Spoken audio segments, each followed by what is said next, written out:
പാലക്കാട് നെന്മാറയിൽ ജാമ്യത്തിലിറങ്ങിയ കൊലക്കേസ് പ്രതി സ്ത്രീയെയും മകനെയും വെട്ടിക്കൊലപ്പെടുത്തി. പോത്തുണ്ടി ബോയൻ കോളനി സ്വദേശികളായ സുധാകരൻ, അമ്മ ലക്ഷ്മി എന്നിവരെയാണ് കൊലപ്പെടുത്തിയത്. സുധാകരന്റെ ഭാര്യ സജിതയെ കൊലപ്പെടുത്തിയ കേസിൽ ജാമ്യത്തിലിറങ്ങിയ ശേഷമാണ് പ്രതി ചെന്താമര കൊലപാതകം നടത്തിയത്. ചെന്താമരയെ കണ്ടെത്താൻ സമീപത്തെ മലയിലും തമിഴ്നാട് തിരുപ്പൂരിലേക്കും പോലീസ് അന്വേഷണം വ്യാപിപ്പിച്ചു. ഇന്ന് രാവിലെ 9:30 നാടിനെ നടുക്കിയ സംഭവമുണ്ടായത്. ക്ഷേമനിധിയിൽ പണമടയ്ക്കുന്നതിനായി നെന്മാറയിൽ നിൽക്കുന്ന മകൾ അഖിലയുടെ അടുത്തേക്ക് സ്കൂട്ടറിൽ പോയതാണ് സുധാകരൻ.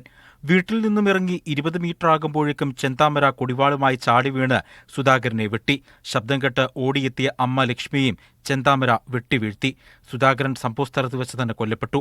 ആശുപത്രിയിലേക്ക് കൊണ്ടുപോകുന്നതിനിടയിലാണ് ലക്ഷ്മി മരിച്ചത്. സുധാകരന്റെ കുടുംബവുമായുള്ള വ്യക്തി വൈരാഗ്യമാണ് അരുംകൊലയിലേക്ക് ചെന്താമരയെ നയിച്ചത്.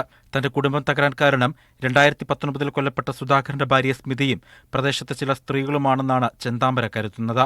കൊലപാതക ശേഷം ഒളിവിൽ പോയ പ്രതിയെ ഇതുവരെ കണ്ടെത്താനായില്ല. നെന്മാറ പഞ്ചായത്ത് പരിധിയിലേക്ക് പ്രവേശിക്കരുത്, കേസിന്റെ വിചാരണ കഴിയുന്നവരെന്ന് ബഹുമാനപ്പെട്ട ഫാസ്റ്റ് ട്രാക്ക് 1 കോടതിയുടെ പാലക്കാട് കോടതിയുടെ നിർദ്ദേശമുള്ളത്. അത് ലംഘിച്ചാണ് അദ്ദേഹം ഇങ്ങോട്ട് വന്നിട്ടുള്ളത്. ഇല്ല, സാധാരണ വെട്ടുകത്തി അതിലൊരു വടി ഇങ്ങനെ വെച്ച് കെട്ടിയിട്ടുണ്ടെന്ന് മാത്രമാണ്.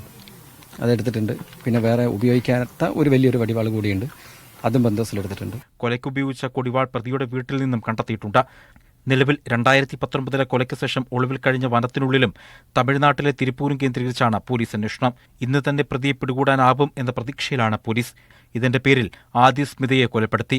ജാമ്യത്തിലിറങ്ങിയ ശേഷം പ്രദേശവാസികളെ പ്രതി തുടർച്ചയായി ഭീഷണിപ്പെടുത്തിയിരുന്നു. കോടതിയുടെ ജാമ്യ വ്യവസ്ഥ ലംഘിച്ചാണ് പ്രതി വീട്ടിൽ നിന്നിരുന്നത്. ഇത് ചൂണ്ടിക്കാണിച്ച് പോലീസ് ജാമ്യം റദ്ദാക്കാൻ നീങ്ങിയപ്പോഴായിരുന്നു കൊലപാതകം. മീഡിയ 1 പാലക്കാട്.